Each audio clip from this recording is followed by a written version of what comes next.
Barbie! Tôi mất tiền mất rồi, tôi chết rồi.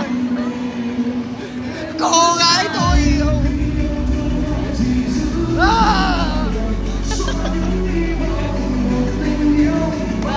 Ai trái tim này.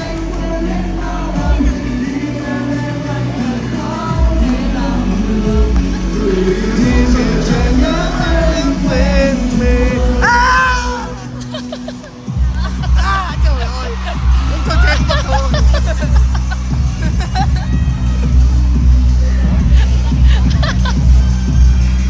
Đây là ban cuồng.